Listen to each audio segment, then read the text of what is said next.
Welcome students. From today onwards, I am going to teach you how to create programs in C language.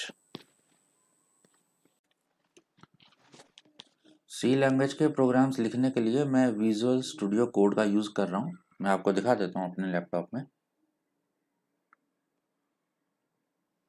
ये हमारा visual studio code है।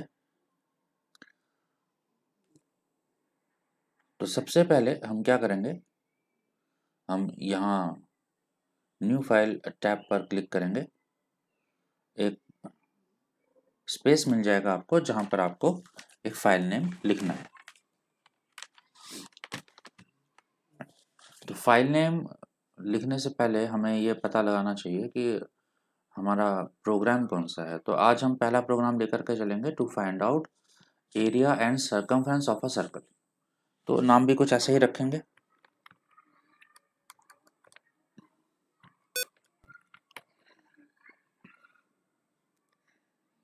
Area underscore CF रख देते हैं, area circumference dot C. Dot C इसलिए क्योंकि सी language के जितने भी प्रोग्राम्स हैं उनका एक्सटेंशन सी होता है। जैसे ही हम एंटर प्रेस करेंगे आपको जगह मिल जाएगी प्रोग्राम लिखने के लिए। अब मैं पहले इस विंडो को थोड़ा सा जूम करके दिखा देता हूँ ताकि जो कोड मैं टाइप करूँ वो आपको इजीली दिखाई दे। प्रोग्राम शुरू करने से पहले कुछ बेसिक्स आपको बता देता हूँ कि जब भी हम कोई प्रोग्राम बनाते हैं किसी भी लैंग्वेज में, तो हमारे पास 3 मेन पॉइंट्स होने चाहिए माइंड में। पहला है इनपुट, कि इनपुट क्या होना चाहिए। दूसरा है प्रोसेसिंग, यानी जो हमने प्रोग्राम को इनपुट दिया कंप्यूटर उस पर क्या प्रोसेसिंग करेगा। यानी जैसे इस केस में एरिया और सर्कमफ्रेंस निकालना है तो हमें दोनों के फॉर्मूले पता होने चाहिए। उसके बाद जो भी आंसर आएगा उसको आप डिस्प्ले कराएंगे, जिसको बोलते हैं आउटपुट। तो इनपुट, फिर उसके बाद प्रोसेसिंग और उसके बाद आउटपुट। तो ये 3 मेन चीज़ें आपको माइंड में रखनी है। ठीक है। अब हमारा नेक्स्ट स्टेप ये है, कौन कौन से वेरिएबल्स इस प्रोग्राम में यूज़ करेंगे। इसके अंदर हम यूज़ करेंगे रेडियस, एरिया और सर्कमफ्रेंस। अब हमें ये सोचना है कि इन वेरिएबल्स के अंदर डेटा किस टाइप का स्टोर होगा। देखिए एरिया का फॉर्मूला होता है पाई आर स्क्वायर, यानी 3.14 इंटू आर। तो आप आर की जो भी वैल्यू दोगे आंसर पॉइंट्स में ही आएगा, फ्लोटिंग पॉइंट में। तो इसीलिए इस प्रोग्राम में मैं फ्लोट टाइप का डेटा टाइप लेकर के चलूंगा। शुरू करते हैं। तो पहली लाइन हैश इंक्लूड stdio.h, ये वो हेडर फाइल है जिसके थ्रू हम इनपुट और आउटपुट यानी कि printf और scanf स्टेटमेंट्स को यूज कर पाएंगे। void main, आपने कई जगह बुक्स में भी और कुछ टीचर्स को देखा होगा वो void main की जगह int main यूज करते हैं। अगर वो int main यूज करेंगे तो उनको लास्ट में रिटर्न 0 लिखना पड़ता है। अगर void लिखेंगे तो रिटर्न 0 की जरूरत नहीं पड़ेगी। तो जब हम फंक्शंस टॉपिक पर आएंगे तो इनके बारे में मैं डिटेल्स आपको तब बता दूंगा। ठीक है, शुरू करते हैं। फ्लोट एरिया, सर्कमफ्रेंस के लिए मैं CF ले रहा हूँ और रेडियस के लिए R। ठीक है, एक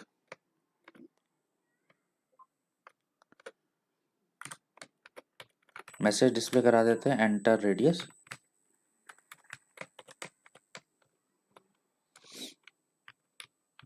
फिर यूज़र जो रेडियस एंटर करेगा उसको वेरिएबल में स्टोर भी कराना है, उसको रीड भी करना है।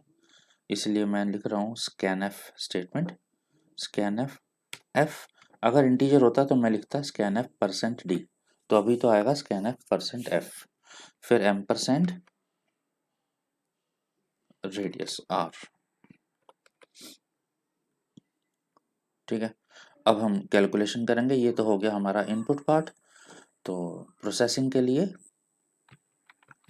Area is equal to 3.14 into R. ठीक है ना।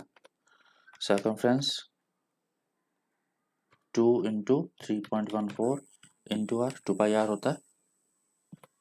ठीक है, ये हमारा प्रोसेसिंग पार्ट हो गया। ठीक है, मैं चाहूँ तो यहाँ लिख सकता हूँ प्रोसेसिंग, यहाँ भी हो रही है हमारी प्रोसेसिंग। अब डबल स्लैश लगा करके मैंने क्या किया, एक कमेंट लिख दिया। ऐसे लिखने से थोड़ा सही रहता है पर कोई ज़रूरी नहीं है। तो ये हमने एरिया डिस्प्ले करा दिया। अब ऐसे ही हम डिस्प्ले करा देंगे सरकमफ्रेंस। बैकस्लैशन हमने इसलिए लगाया ताकि नेक्स्ट लाइन से हमारा मैसेज डिस्प्ले हो। तो ये रहा हमारा एक सिंपल सा program to find out area and circumference of a circle. तो अब इसको रन कैसे कराएंगे एक बार देख लीजिए।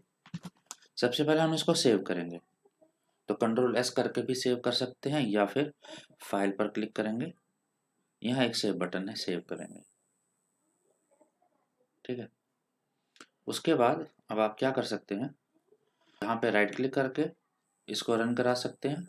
तो नीचे की तरफ टर्मिनल विंडो आ चुकी होगी आपकी। विंडो को थोड़ा सेट कर देता हूँ ताकि आप टर्मिनल विंडो देख सको। प्रोग्राम के एग्जीक्यूशन में थोड़ा सा टाइम लगता है, ये डिपेंड करता है कि आपके सिस्टम की रैम कितनी है।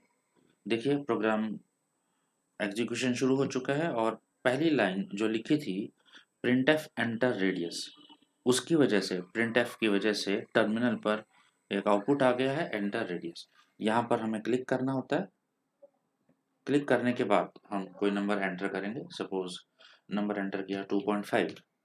2.5 नंबर एंटर करने के बाद एंटर की को प्रेस करेंगे तो रेडियस रीड हो जाएगा और आर वेरिएबल के अंदर स्टोर हो जाएगा।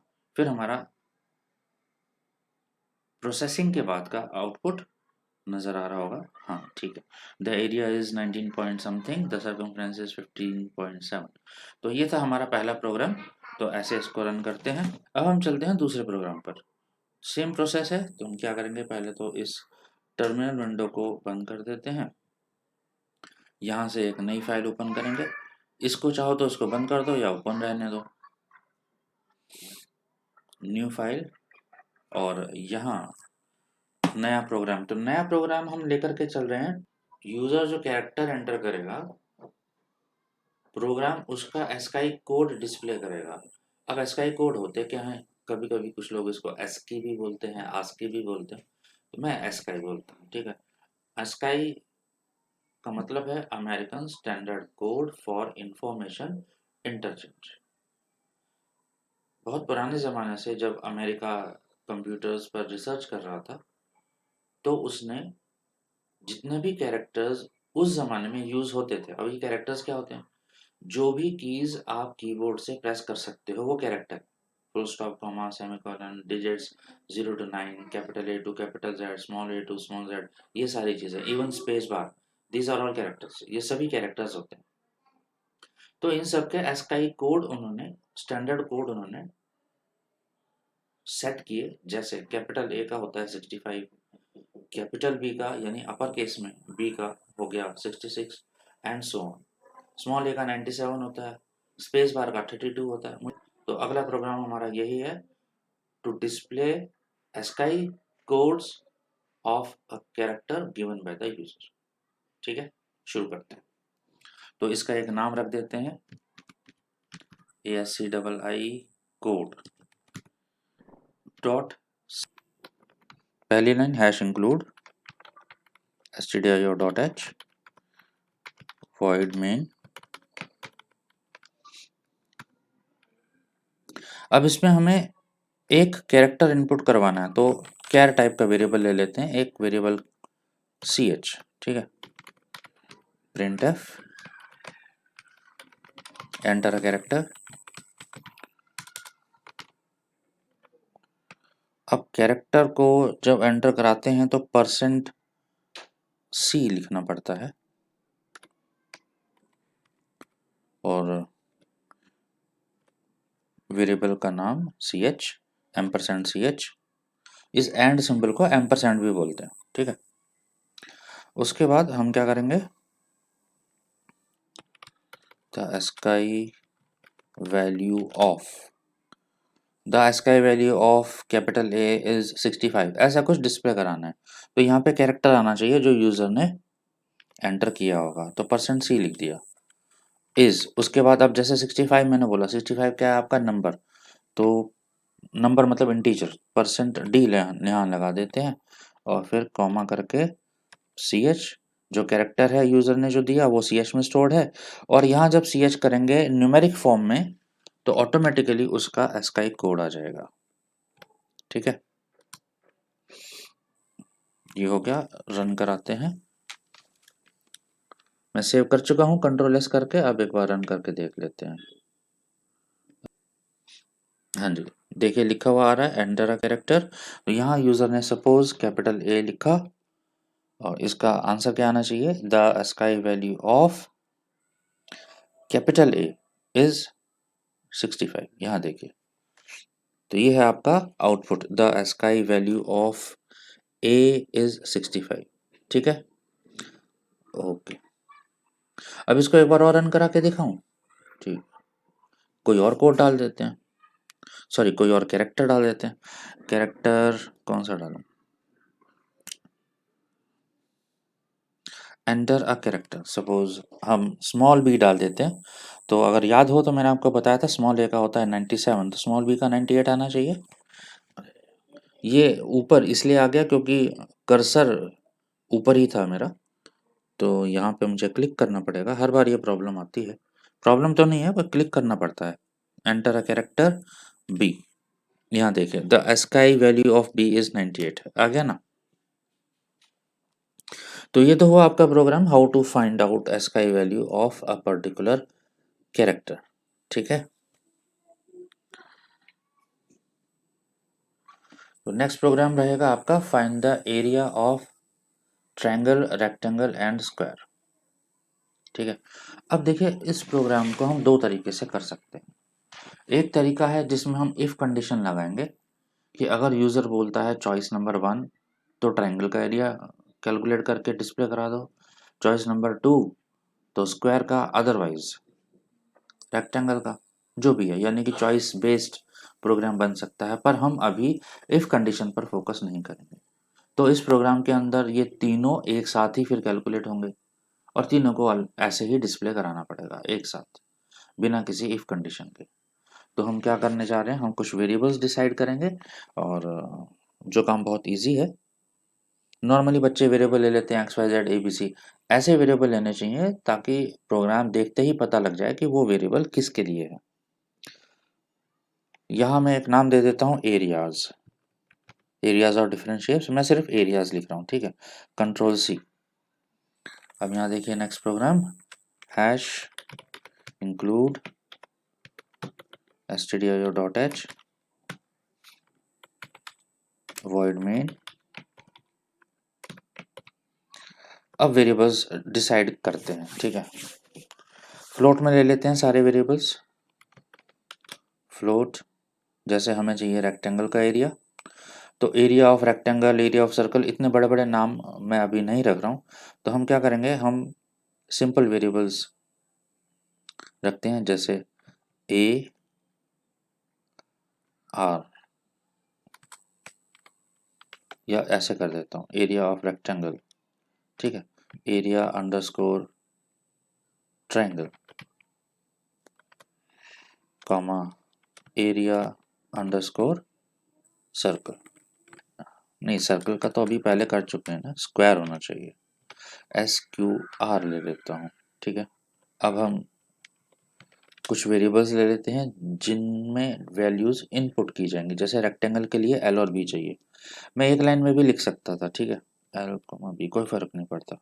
एल और बी हो गया रेक्टेंगल के लिए, ट्रायंगल के लिए half into base into height, तो I can write base comma height. B इसलिए नहीं लिया क्योंकि बी पहले ले चुके हैं, बेस कॉमा हाइट, और स्क्वायर के लिए साइड।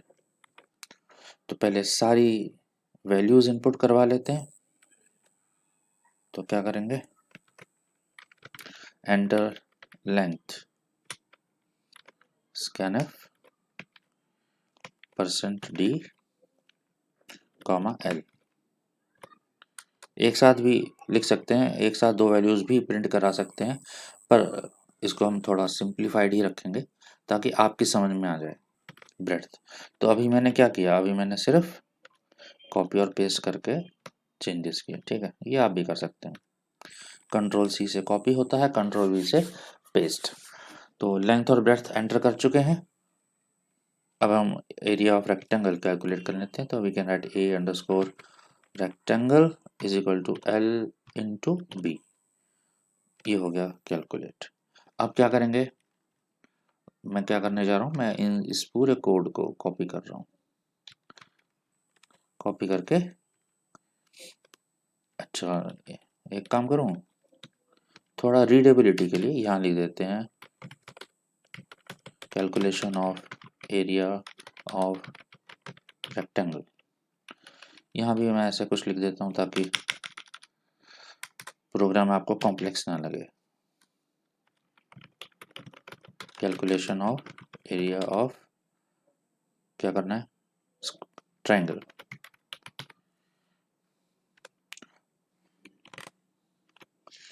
ठीक है, printf ट्रायंगल के लिए एंटर बेस,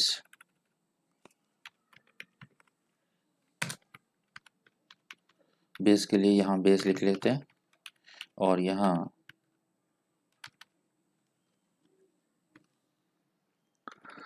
एक चीज़ मिस हो गई, यहाँ हर जगह आपको एम्परसेंड लगाना पड़ेगा स्कैनर में।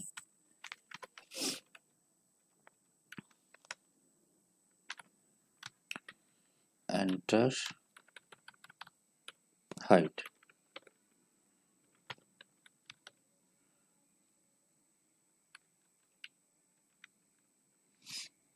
और कुछ मिसिंग है? हाँ बिल्कुल, मिसिंग तो नहीं है पर हमने फ्लोट के लिए %d लगा दिया है, तो ये नहीं करना है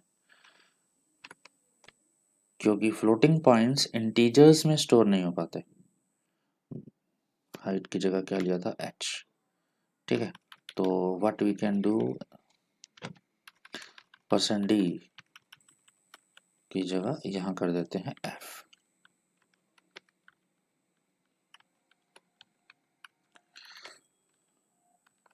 ठीक है। और रेक्टेंगल की जगह ट्रायंगल करेंगे अब, is equal to half into base into height. तो हाफ की जगह मैं 0.5 लिख रहा हूँ, 5 into you can write 1/2 also, ठीक है, इंटू बेस इंटू हाइट।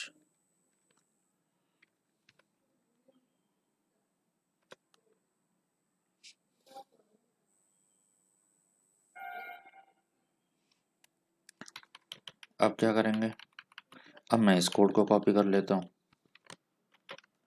और कहीं पेस्ट, ठीक है।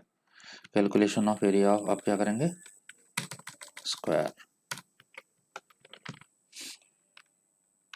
तो इसमें आएगा सिर्फ एंटर साइड बेस की जगह, ठीक है। और हाइट की ज़रूरत नहीं है यहाँ पे, इसको डिलीट कर देते हैं। एक ही वेरिएबल चाहिए, एस क्या लिया था ऊपर, QR। एरिया है आपका side into side, side into side. अब हम डिस्प्ले कराएंगे, ठीक है। तो this is your code for display the result. तो ऐसे कमेंट्स लिखने से थोड़ा इम्प्रेशन अच्छा पड़ता है, ठीक है। printf \n एरिया ऑफ, क्या करें, किसी को भी पहले डिस्प्ले करा देते हैं, रेक्टेंगल, REX डिस्प्ले हो गया, REC एरिया ऑफ रेक्टेंगल,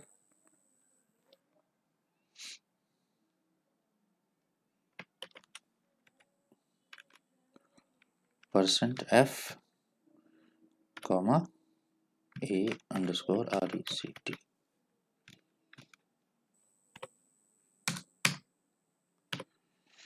ठीक है। हर एक स्टेटमेंट को टर्मिनेट करना पड़ता है सेमीकोलन से।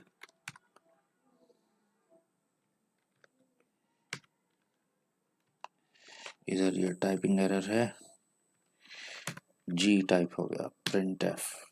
एरिया ऑफ रेक्टेंगल की जगह इस बार करेंगे ट्राइंगल।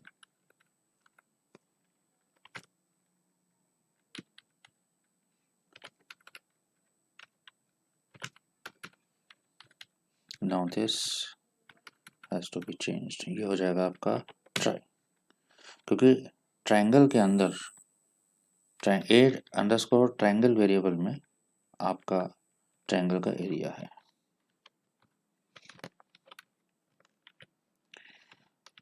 अब चाहिए हमें स्क्वायर, तो यहाँ भी चेंजेस कर देते हैं, एस क्यू आर।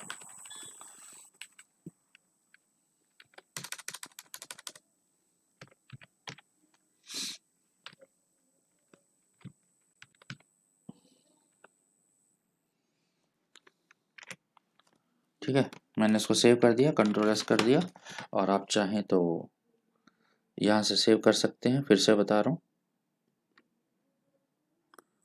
ठीक है, अब इसको रन करा के देख लेते हैं, रन कोड। नीचे की तरफ देखिए, नीचे आपका आउटपुट आ रहा है।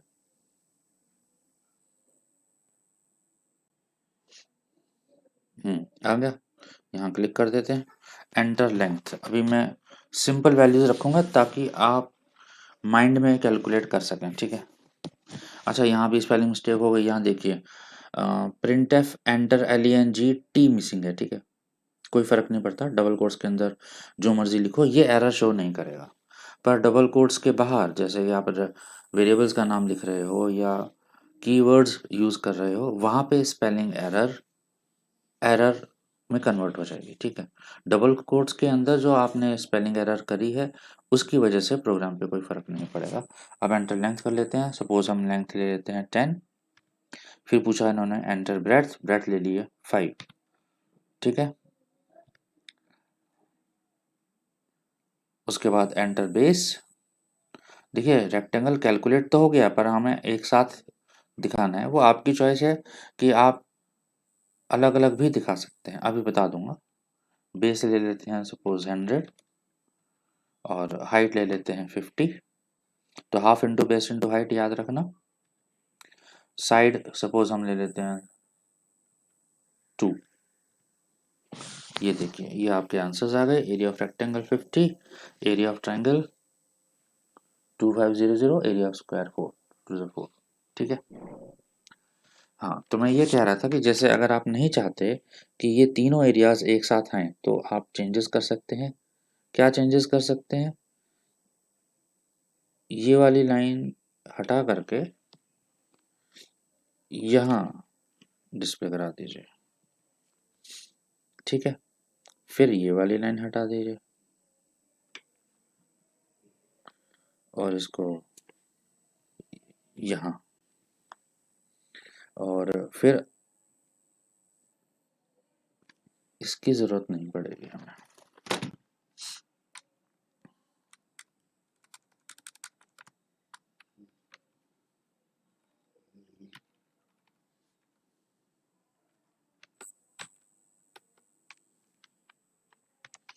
सेव कर दिया मैंने, कंट्रोल एस कर दिया है, और अब हम दोबारा से इसको रन करा लेते हैं।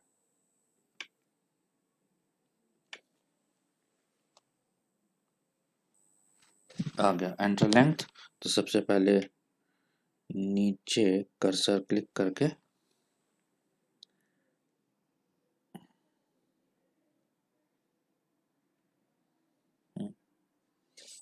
ठीक है, अभी दिख रहा होगा। एंटर लेंथ, लेंथ हम रख देते हैं सपोज 10, एंटर ब्रेड्थ 5। अब यहाँ देखिए एरिया ऑफ रेक्टेंगल आ गया ना, एरिया ऑफ रेक्टेंगल 50, L इंटू बी 10 5 50। अब एंटर बेस इसी के आगे क्यों आ गया? क्योंकि एंटर बेस से पहले \n मैंने नहीं लगाया, लगाना भूल गया। यहाँ देखिए इधर कहीं है एंटर बेस, ये रहा एंटर बेस। यहाँ \n अगर मैं लगा देता तो ये प्रॉब्लम नहीं आती, एंटर बेस नेक्स्ट लाइन से डिस्प्ले होता। कोई बात नहीं, इससे क्या फ़र्क पड़ रहा है। Okay, enter base, suppose base हमने दिया 20 और हाइट दे दी सपोज 10, तो half into base into height. ठीक है, क्या आंसर आना चाहिए? 100। एंटर साइड, साइड दे दी सपोज 5, तो आंसर आना चाहिए एरिया ऑफ स्क्वायर इज 5 5 ज़ा 25। तो ये थे आपके 3 प्रोग्राम्स। बाकी प्रोग्राम्स के लिए थोड़ा इंतज़ार करिए। कल फिर से मैं एक वीडियो तैयार करूँगा, 3-4 प्रोग्राम्स हम कल देखेंगे। तो आज के लिए इतना ही। अगर इन सब में कोई प्रॉब्लम है या कोई और बेसिक चीज़ आप जानना चाहते हैं, तो प्लीज़ आप मुझे कमेंट करके बता सकते हैं। धन्यवाद।